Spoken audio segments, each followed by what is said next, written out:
Buenas tardes, gracias por asistir. El día de hoy voy a presentar el tema de flujo de fluidos viscoelásticos, que no son más que fluidos que presentan características de sólidos y de líquidos al mismo tiempo a través de contracciones. Como parte del contenido de esta presentación, hablaremos un poco de introducción. En introducción abordaremos un poco qué es reología, qué son los principios de la reología, del flujo a través de, bueno, pasamos a la problemática porque es importante estudiar esto, ejemplos del flujo a través de contracciones y propiedades reológicas transitorias de los fluidos, cómo estos afectan en el desempeño del fluido a través de contracciones, un poco de conclusiones y bibliografía utilizada en este tema. En un gran número de industrias, o en la mayoría de las industrias, tenemos procesos unitarios que implican conocer apropiadamente el comportamiento de los fluidos y para lograr obtener un control adecuado, un diseño de bombas o diseño de tuberías adecuado para el movimiento de estos y el desarrollo de nuevos productos. En esta figura muestro diferentes procesos que tienen que ver con cambios de geometría, comenzando con el tubo Venturi. El tubo Venturi es utilizado desde carros para combinar el combustible con el aire. Se utilizan en procesos como las botellas de perfumes o aerosoles, utilizan este principio, se utiliza como un medidor de flujo y también es utilizado en los extintores de espuma, utilizan este principio para funcionar. La imagen B es el sistema de bombeo en el cual haces pasar tu fluido por un cambio de diámetro y lo aceleras dependiendo de la velocidad que necesites.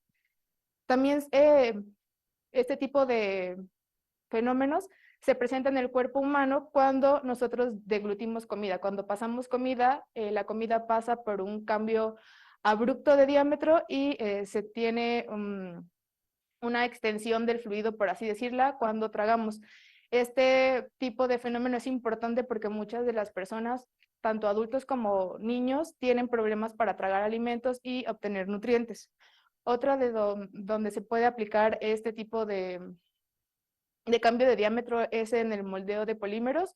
Los polímeros fundidos pasan por un cambio abrupto de diámetro para obtener la forma que se desea. Entonces, el flujo a través de geometrías o contracciones está presente en varias partes de industrias o varios tipos de industrias. Para poder explicar los cambios de diámetro y cómo estos afectan, vamos a entrar un poco a la reología. La reología proviene de la palabra reos, que significa fluir. Literalmente es la ciencia del flujo. Ese término fue introducido por un doctor que se llamaba Bingham en 1920 aprox. Es una ciencia nueva para designar el estudio del flujo y la deformación de la materia. La reología es una parte de la física que está enfocada en determinar o describir la deformación y el flujo de materiales no newtonianos. Como parte de la reología, una de las cosas en las que está basada es la viscosidad. La viscosidad no es más que la resistencia que presenta un fluido a fluir y es una relación entre el esfuerzo y la rapidez de deformación que se le aplica a estas.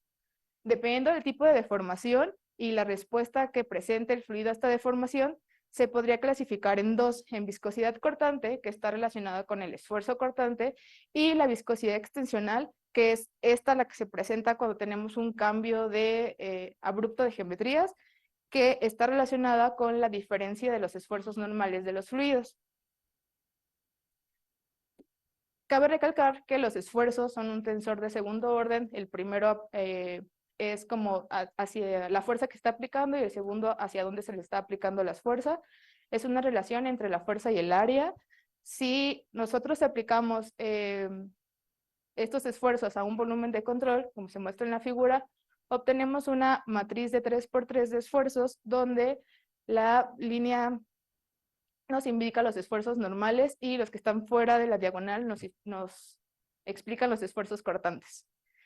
Estos esfuerzos son importantes porque dependiendo de la deformación que pueda presentar el fluido, se tienen pues dos situaciones. Una, donde tenemos un volumen de control, el flujo que representa este fenómeno es el flujo entre placas paralelas, donde la placa de abajo permanece sin movimiento y la placa de arriba se va a desplazar con una velocidad uniforme. Cuando se tiene este tipo de flujo de deformación, se dice que tenemos un flujo cortante. Esta se lo pueden imaginar como si agarraran una baraja de naipes y la deslizaran solamente. Así sería la representación de cómo se están moviendo las laminitas del fluido cuando le presentas una velocidad constante arriba. Y el otro tipo de deformación que está relacionada con los esfuerzos normales es cuando, ¿conocen el slime? Es como si quisieras pasar el slime por un orificio pequeño y tú lo estuvieras empujando y el slime se regresa, pero hay otra fuerza que lo está jalando del otro lado. Es el tipo de deformación que nos podríamos imaginar para una deformación extensional. Entonces, la primera, que es una deformación cortante, está relacionada con los esfuerzos cortantes y es la viscosidad que comúnmente escuchamos, que comúnmente se aplica o te dicen, ves la hoja de datos de un material y te dicen, tiene una viscosidad de tanto. Este siempre se refiere a la viscosidad cortante, ¿ok? La viscosidad extensional es una relación entre la diferencia de los esfuerzos normales entre la rapidez de extensión, mientras que la cortante es el esfuerzo cortante entre la rapidez de deformación, ¿ok? Entonces, hasta aquí, ¿cuál es la problemática o por qué es importante esta variable o esta propiedad? Bueno, una de las formas comunes de estudiar el comportamiento del fluido es determinar propiedades como viscosidad cortante, le digo que es la que se utiliza comúnmente.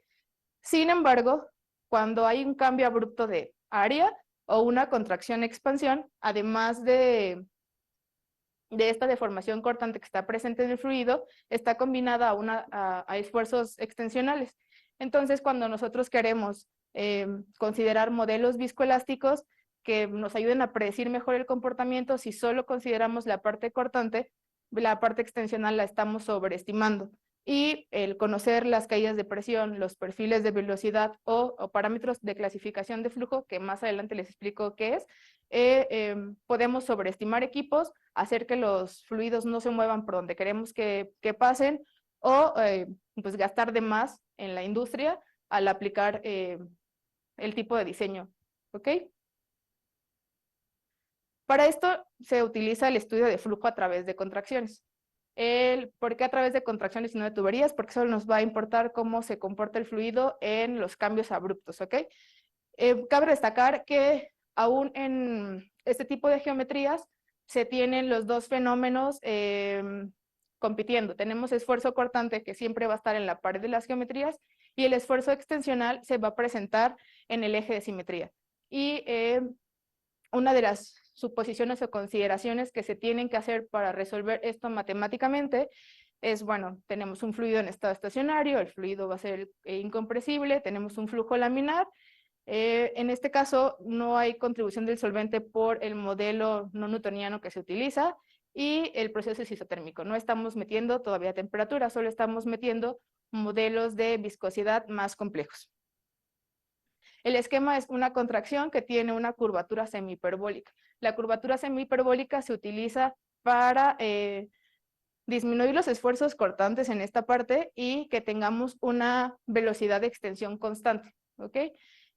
En este tipo de flujo de estudio utilizamos la ecuación de continuidad y la ecuación de cantidad en movimiento, donde se presenta el esfuerzo y este esfuerzo lo vamos a modelar con ecuaciones de fluidos no newtonianos. Uno de los modelos más nobles que tiene la reología o que se pueden representar fluidos reales, que nos permita hacer la representación de fluidos reales, es un modelo que se llama Pantin-Turner. Este tipo de modelos tiene la característica que mediante el parámetro EPTT permite representar o poder poner la rapidez de la deformación o la rapidez elástica que requiere un fluido real. Y tiene dos variantes, una que es de forma exponencial y otra que es de forma lineal.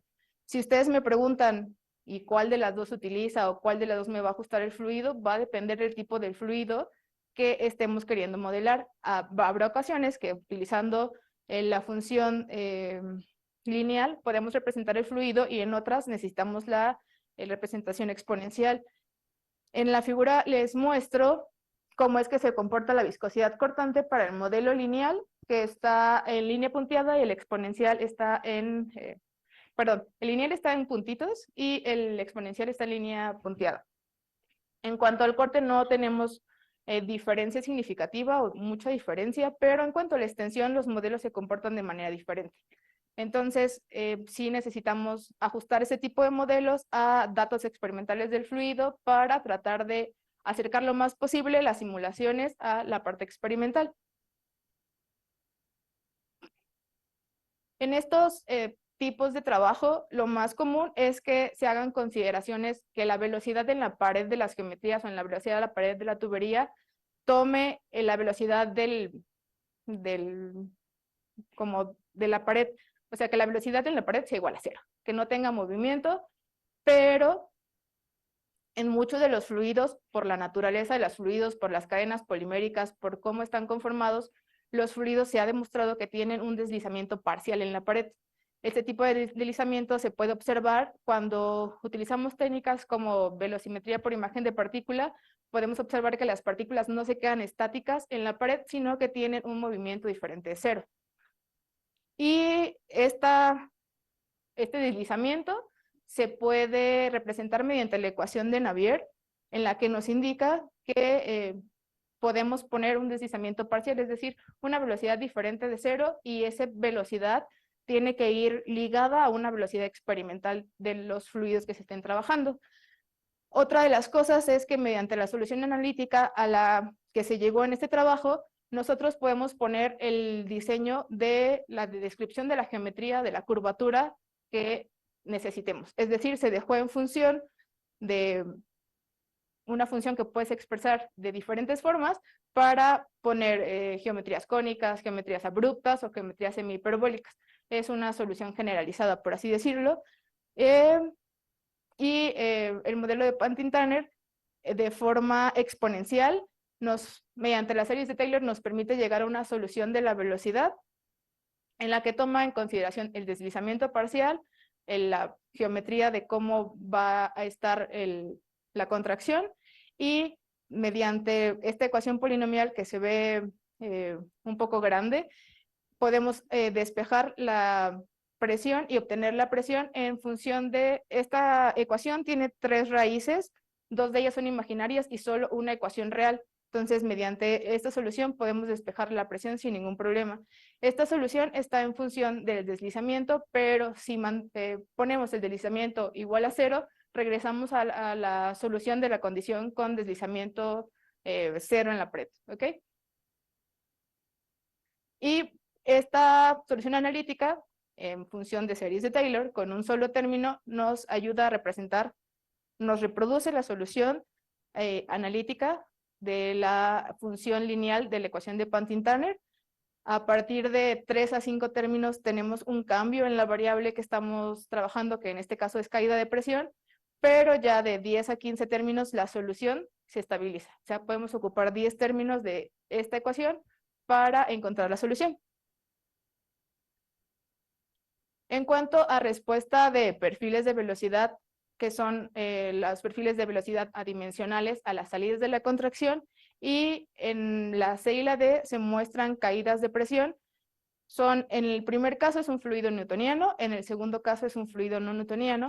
Se presenta la solución con no deslizamiento, que es lo que está marcado en rojo, y la solución con deslizamiento parcial en la pared, que son las que están marcadas en azul.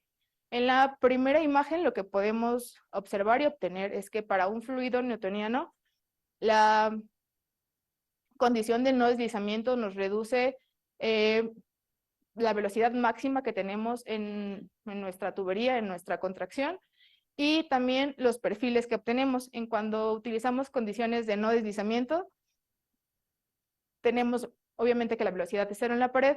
Cuando utilizamos la condición de deslizamiento, tenemos una velocidad diferente de cero y un perfil o un achatamiento en el perfiles de velocidad obtenidos. Cuando se aumenta la elasticidad de los fluidos, la diferencia de velocidades ya no es tan notoria como en caso de los fluidos newtonianos, pero el achatamiento del perfil obtenido en los fluidos viscoelásticos es pues bastante notorio en comparación con la condición de no deslizamiento.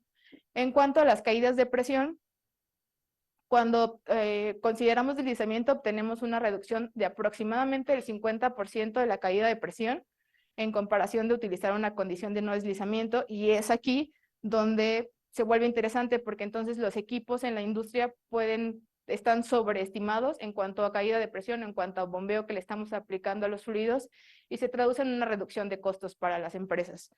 Cuando el fluido se vuelve más elástico, la reducción ya no es tan abrupta, pero sí se obtiene una reducción de la caída de presión y en comparación que cuando no se ocupa la condición de deslizamiento.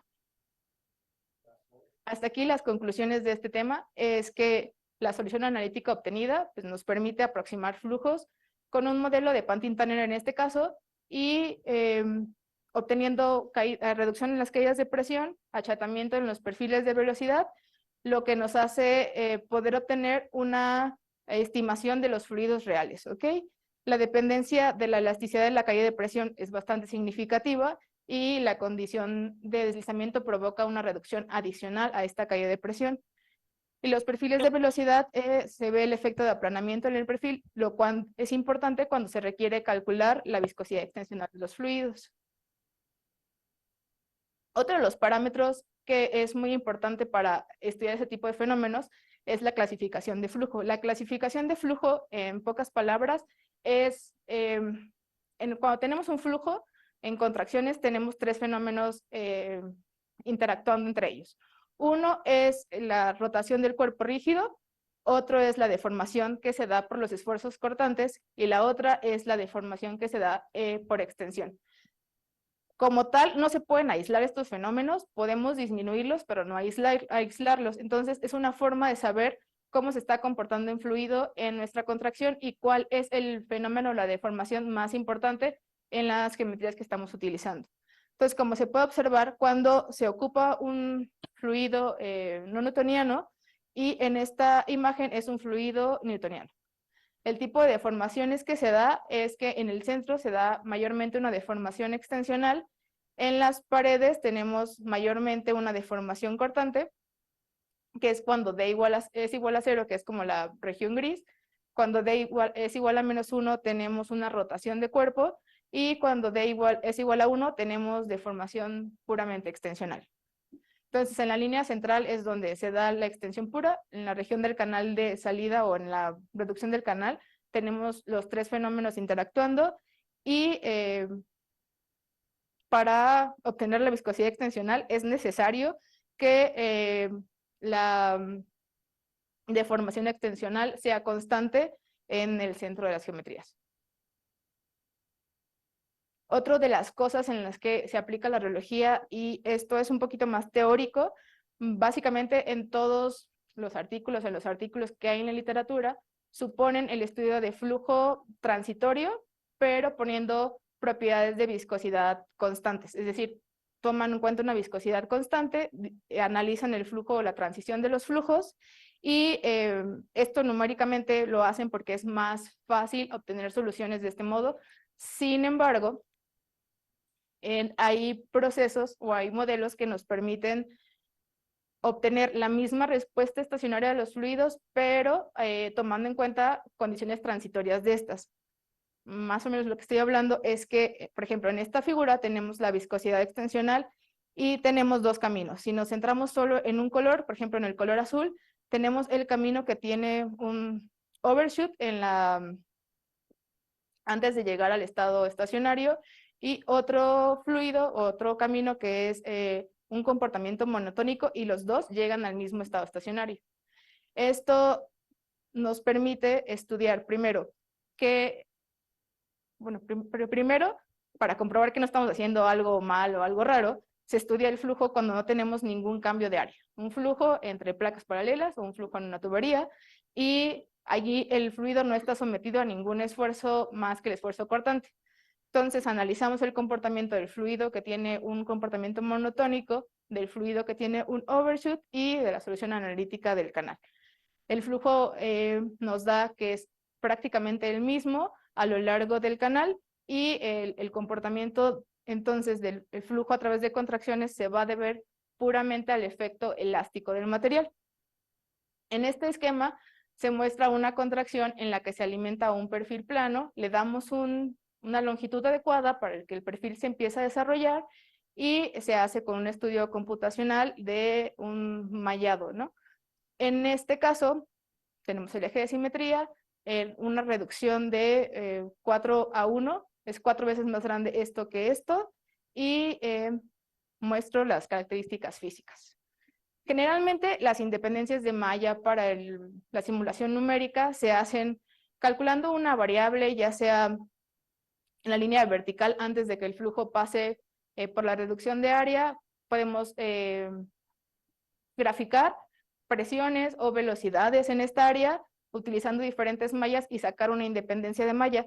En este caso, como el comportamiento de los fluidos nos da un resultado con vórtices, se nos pidió que la independencia de malla se hiciera de manera diferente, que se hiciera obteniendo vórtices en la misma, bueno, teniendo líneas de corriente que nos indiquen la generación de vórtices y que esta va a ser independiente de la malla. Lo que se hizo fue aplicar una malla media, que fue la que se utiliza para simulaciones, refinarla 30-40% más y se obtuvo el mismo vórtice. Y con eso comprobamos que en nuestra solución numérica tenemos una independencia de malla.